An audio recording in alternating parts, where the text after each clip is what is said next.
On September 24th, 1877, on a blood-soaked hill in southern Japan, the most powerful samurai in the nation pressed a blade to his stomach. This wasn't just any warrior committing seppuku. This was Saigo Takamori, the man who had literally built modern Japan with his own hands. 10 years earlier, he'd been the hero who toppled a 250-year-old government and placed an emperor on the throne. Now, that same emperor's soldiers were closing in to kill him as a traitor. But here's what makes this story absolutely mind-blowing. Saigo wasn't just fighting the government he'd helped create. He was fighting an army trained by his own military reforms, led by his former friends, using weapons he'd helped them acquire. The man who'd saved Japan was now its greatest enemy, and his death would mark the end of the samurai forever. If you really enjoy stories like this of legendary warriors caught between honor and impossible choices, I'd really appreciate it if you consider hitting that like button and subscribing. It genuinely helps me reach other people who might enjoy these historical stories too. And let me know in the comments where you're watching from. I love hearing from viewers around the world. Thanks for being here, and let's dive into one of history's most tragic tales of loyalty and betrayal. In 1828, in the castle town of Kagoshima at the far southwestern tip of Japan, a baby was born who would grow up to literally reshape a nation. But Saigo Takamori didn't start life as a legendary figure. He started as the eldest son of a low-ranking samurai family that was barely scraping by financially. The Saigo household was massive by any standard. 16 people crammed under one roof, including parents, grandparents, 6 younger siblings and extended family. His father worked as a tax clerk for the Satsuma domain, a proud warrior reduced to managing paperwork just to feed his enormous family. This wasn't uncommon. After 250 years of peace under the Tokugawa shogunate, most samurai had been transformed from fighters into bureaucrats. But young Takamori was different from the start. At 13, he got into a sword fight with another samurai and suffered a serious injury to his right arm that would affect him for life. Instead of ending his martial training, this setback pushed him towards scholarship and philosophy. He became fascinated with a school of thought called Wangyangming Confucianism, which emphasized taking action based on moral conviction, rather than just following orders blindly. This philosophical foundation would prove crucial, because it taught Saigo that sometimes doing the right thing meant disobeying authority, a lesson that would define his entire life. The turning point came in 1854, when Saigo caught the attention of Shimazu Nariakira, the progressive lord of the Satsuma domain. Nariakira was one of the few Japanese leaders who understood that their isolated island nation was about to face a crisis that could destroy them. American warships under Commodore Perry had already forced Japan to open its borders, and more Western powers were circling like sharks. Nariakira saw something special in the young Saigo, a combination of physical presence, moral conviction, and strategic thinking that was rare among samurai. Saigo stood nearly 6 feet tall in a country where most men barely reached 5 feet 4. His dark, penetrating gaze and commanding presence made people listen when he spoke. More importantly, he had the courage to speak truth to power, even when it was dangerous. Under Nariakira's guidance, Saigo began traveling to the capital cities of Edo and Kyoto, building networks of loyalists who believed Japan needed radical reform to survive. He wasn't just a messenger, he was becoming a political operator who could navigate the complex web of samurai politics while staying true to his principles. But in 1858, disaster struck. First, Nariakira's ally in the shogunate died unexpectedly. Then Nariakira himself died, leaving Saigo without his powerful protector. The shogunate launched a brutal purge of reformist samurai, and Saigo found himself a marked man. In despair, he attempted suicide by drowning, joined by a Buddhist priest named Gesho, who had become his close friend.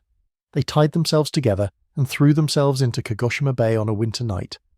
Gesho drowned, but Saigo was pulled from the freezing water barely alive.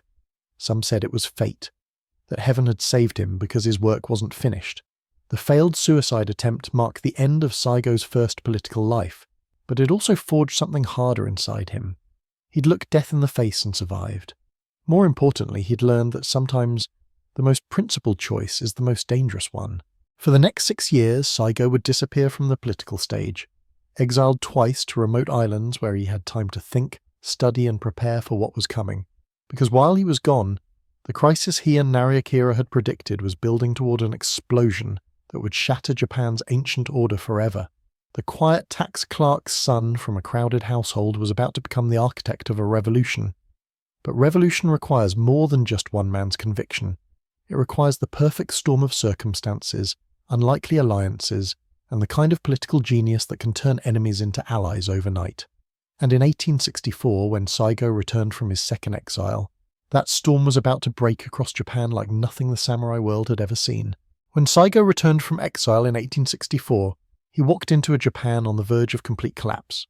The 250-year-old Tokugawa shogunate was crumbling under pressure from Western powers demanding trade agreements, while anti-foreign sentiment was exploding across the country.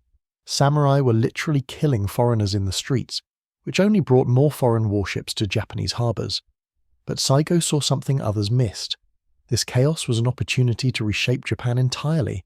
The key was understanding that Japan's real problem wasn't foreign interference. It was that the shogun had grown weak while the emperor sat powerless in Kyoto. For centuries, the emperor had been nothing more than a ceremonial figure while the Tokugawa family ruled as military dictators.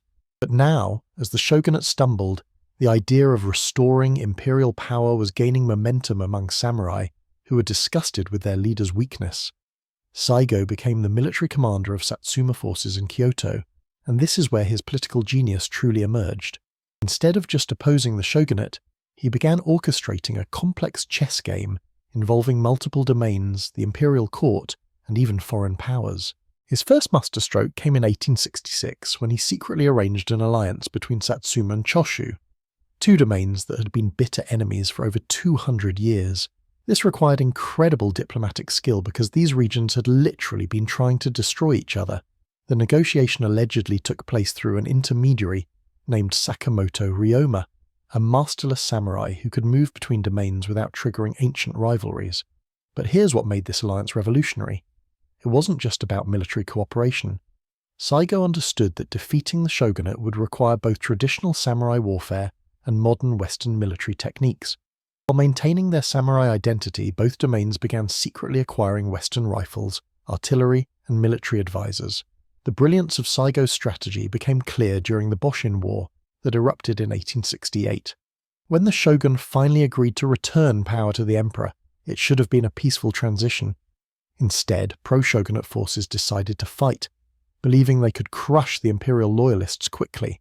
They were catastrophically wrong. Saigo commanded the imperial forces with a combination of traditional samurai tactics and modern military technology that the shogunate couldn't match. But more importantly, he'd spent years building political support that made this feel like a national movement rather than just another domain conflict.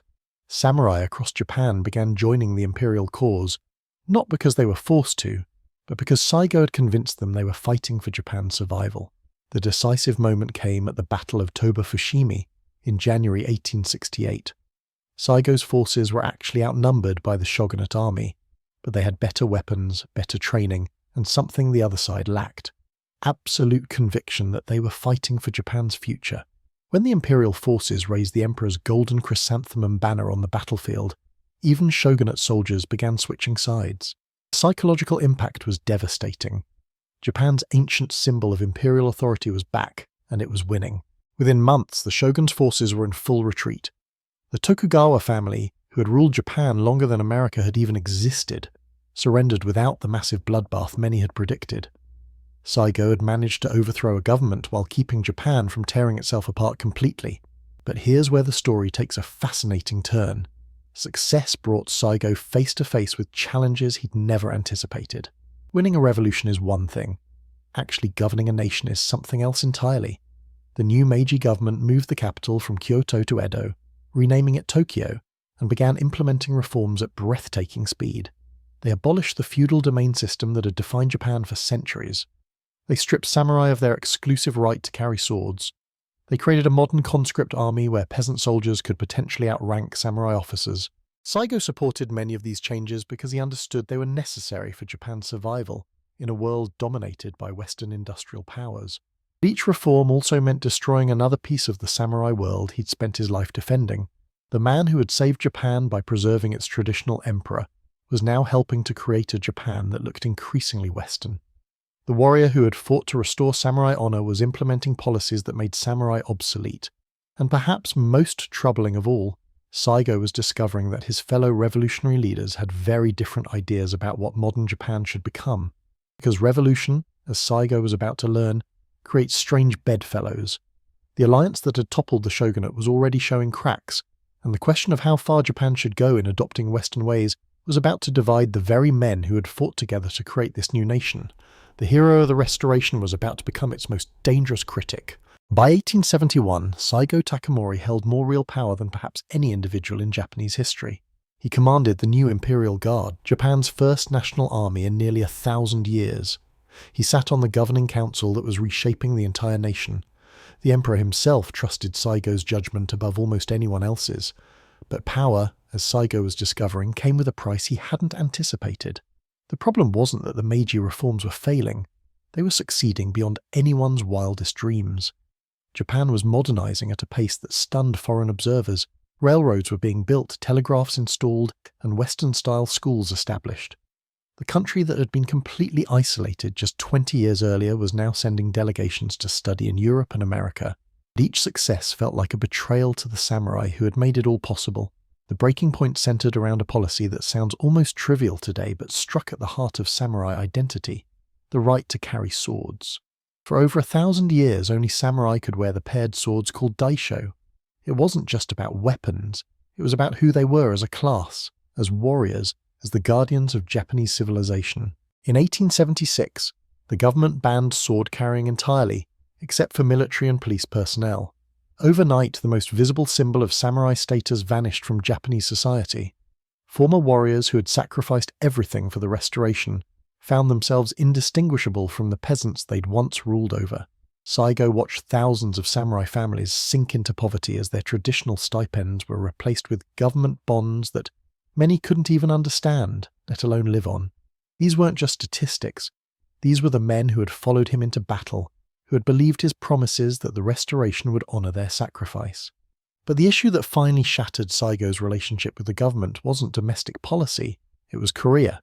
In 1873, Korea's government sent a firm response to Japanese diplomatic overtures, asserting their sovereignty and existing relationships. For a government desperately trying to establish Japan as an equal to Western powers, this diplomatic rebuff was humiliating beyond measure. Saigo proposed a solution that was reckless and dangerous. He would go to Korea as Japan's ambassador, knowing full well that the Koreans might reject or even harm him for demanding they recognize the Meiji Emperor's authority. If something happened to Japan's most famous samurai, it would give the government justification for war. A war that would provide employment for thousands of unemployed samurai while establishing Japan's regional dominance. "Send me to Korea," Saigo allegedly told the council. "If they harm me, you'll have your pretext for war. If they don't, perhaps we can negotiate." It was the kind of dangerous gesture that reflected Saigo's willingness to sacrifice himself. His fellow leaders recognized the recklessness of deliberately provoking international conflict.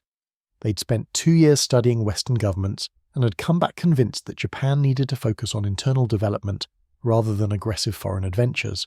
The debate that followed revealed just how far apart the revolutionary leaders had grown. Okubo Toshimichi, Saigo's former ally, argued that war with Korea would be financial suicide for a nation still building its basic infrastructure. Iwakura Tomomi warned that foreign powers might use a Japanese invasion of Korea as a pretext for their own interventions. But for Saigo, this wasn't really about Korea. It was about what kind of nation Japan was becoming. Were they going to honour the samurai values that had made the Restoration possible, or abandon them entirely in pursuit of Western-style modernization? When the council voted down his Korea proposal in October 1873, Saigo did something that shocked everyone. He resigned from all his government positions, not just from the council, but from command of the Imperial Guard, from all his advisory roles, from everything that had made him the second most powerful man in Japan. "Cannot serve a government that has forgotten its principles," he allegedly told his supporters. But Saigo's resignation created a crisis the government hadn't anticipated. Within days, hundreds of other samurai officials resigned in solidarity. The military units under Saigo's direct command were suddenly leaderless. Regional administrators who owed their positions to Saigo's influence began questioning their loyalty to Tokyo. More dangerously, Saigo's departure sent a signal to discontented samurai across Japan that even their greatest champion had given up on the new government. If Saigo Takamori couldn't make the system work for samurai interests, who could? The man who had spent 5 years building the new Japan was now, whether he intended it or not, becoming the symbol of everything the government had left behind. His very existence as a private citizen was a challenge to the legitimacy of the system he'd helped create. As Saigo returned to his home in Kagoshima, he thought he was retiring from politics forever. He planned to spend his remaining years teaching young samurai about traditional values, perhaps writing poetry, living quietly in the mountains with his dogs. He had no idea that his retreat from Tokyo would set in motion the events that would transform him from Japan's greatest hero into its most dangerous enemy. Because in Kagoshima, away from the political pressures of the capital, Saigo would discover that retirement wasn't really an option for a man of his stature. Thousands of unemployed, angry samurai were already making their way south, drawn by rumors that the great Saigo Takamori was preparing to do something about the government's betrayal of traditional values. What started as a quiet school for young men would soon become the gathering point for the largest samurai rebellion in Japanese history. When Saigo returned to Kagoshima in late 1873, he genuinely believed his political life was over. At 45, he was still a relatively young man, but the stress of revolution and governance had taken its toll. He'd grown heavy, his hair was greying, and he walked with a slight limp from old battle wounds. All he wanted was to fade into quiet obscurity in the mountains of his childhood. Instead, he accidentally created a rebellion. The problem started with what seemed like a harmless idea: opening private schools to educate young samurai in traditional values. Saigo established several academies around Kagoshima that taught martial arts, military strategy, and Confucian ethics. Nothing revolutionary about that, just a retired statesman trying to preserve important cultural traditions. But word spread across Japan like wildfire. Saigo Takamori was teaching again, and to thousands of unemployed, desperate samurai that meant hope. They came from everywhere. Former domain soldiers whose units had been disbanded, low-ranking samurai whose stipends had been cut, young men who'd grown up hearing stories about the glory days of the Restoration and found themselves living in a world that no longer had any use for their skills or values. By 1876, Saigo's schools had attracted over 20,000 students. That wasn't education, that was a private army forming around Japan's most famous military commander, whether he intended it or not. The Meiji government watched this development with growing alarm. Intelligence reports suggested that Saigo's followers weren't just studying philosophy, they were conducting military drills, stockpiling weapons, and talking openly about correcting the government's mistakes. Local Kagoshima officials, many of them Saigo loyalists from the old Satsuma domain, were allegedly providing unofficial support. The situation became critical in January 1877, when government agents attempted to secretly remove weapons from the Kagoshima arsenal to prevent Saigo's followers from seizing them. It was a reasonable precaution, but it backfired catastrophically. On the night of January 29th, Saigo's students discovered the covert operation and attacked the arsenal guards. Within hours, they'd seized control of the weapons depot and were distributing rifles, ammunition, and artillery to anyone willing to join what they were now calling a righteous uprising to save Japan from corrupt leadership. The most crucial detail: Saigo himself was hunting in the mountains when this happened, completely unaware that his followers had just committed treason in his name. When messengers reached him with the news, Saigo faced an impossible choice. He could disavow his students' actions, return to Kagoshima, and help the government restore order, essentially betraying everyone who'd followed him out of loyalty. Or he could accept leadership of a rebellion he'd never wanted, knowing it would brand him as a traitor to the nation he'd helped create. According to witnesses, Saigo sat in silence for nearly an hour after hearing the news. Finally, he allegedly said, "If this is heaven's will, then I must accept it. We'll march to Tokyo and present our grievances to the emperor directly." It was a decision that would doom him, but it was also the only choice consistent with the samurai code he'd spent his life defending. A true samurai doesn't abandon his followers, even when following them leads to destruction. The army that assembled around Saigo in February 1877 was unlike anything Japan had seen since the medieval period. Roughly 15,000 samurai volunteers, many wearing traditional armor alongside modern rifles, following banners that proclaimed their loyalty to the emperor and their opposition to corrupt officials who had forgotten Japan's true values. But this wasn't really about overthrowing the government. It was about forcing a conversation that the leadership had refused to have. Saigo genuinely believed that if he could reach Tokyo and speak directly with Emperor Meiji, he could make the ruler understand how modernization was destroying the warrior class that had made Japan great. The march north began on February 15, 1877, with Saigo reluctantly at its head. His plan was to avoid major battles, capture key positions through superior morale and training, and reach the capital before the government could fully mobilize against him. It was a strategy that might have worked 10 years earlier, but Japan had changed more than Saigo realized. The government forces that moved to block his advance weren't samurai armies led by traditional loyalties. They were units of the new imperial army, trained in Western tactics, equipped with modern weapons, and commanded by Saigo's own former protégés who'd chosen to remain loyal to the system rather than the man. The first major engagement came at Kumamoto Castle, where Saigo's forces expected to be welcomed as liberators. Instead, they found themselves facing a modern fortress, defended by soldiers who'd been trained using Saigo's own military manuals. The siege dragged on for weeks, giving the government time to mobilize overwhelming forces. More painfully, the commander of Kumamoto's defense was Tani Tateki, a former student who'd learned everything he knew about military strategy from Saigo himself. The teacher was now fighting his own pupil, and the pupil was winning. As government reinforcements poured south, Saigo realized his terrible miscalculation. This wasn't going to be a dramatic march to Tokyo, followed by a respectful audience with the emperor. This was going to be a war of annihilation, and he was on the losing side. But even as defeat became inevitable, Saigo couldn't bring himself to surrender. Too many men had followed him, sacrificed everything for him, believed in him. The samurai code demanded that a leader share his followers' fate, whatever that might be. What followed would be 6 months of increasingly desperate fighting as Saigo's army was slowly ground down by superior numbers and firepower. The man who had once commanded Japan's most advanced military forces now found himself leading a doomed rearguard action against the very modernization he'd helped implement. And on a blood-soaked hill called Shiroyama, the last samurai would make their final stand in a battle that would end not just their rebellion, but their entire way of life forever. By September 1877, what had begun as 15,000 samurai marching to petition their emperor had been reduced to fewer than 400 men trapped on Shiroyama Hill, overlooking the city where Saigo Takamori had been born 49 years earlier. The 6-month campaign had been a masterclass in how courage alone cannot overcome industrial warfare. At every engagement, Saigo's samurai had fought with legendary bravery, but they were facing an enemy equipped with the most advanced weapons money could buy. Gatling guns, modern artillery, and most devastatingly soldiers trained in European military tactics by German advisors. The government forces surrounding Shiroyama numbered over 60,000 men, commanded by Yamagata Aritomo, the same man who had once served under Saigo during the Restoration. Now, Yamagata was using military reforms that Saigo himself had helped implement to destroy his former commander. The irony was almost unbearable. Every weapon pointed at Shiroyama Hill, every tactical manual being used against them, every organizational structure of the Imperial Army. Saigo had played a role in creating all of it. The architect of modern Japan's military was being destroyed by his own creation. On the morning of September 24, 1877, Saigo gathered his remaining followers for what everyone knew would be their final battle. These weren't wild-eyed fanatics. They were the remnants of Japan's warrior class.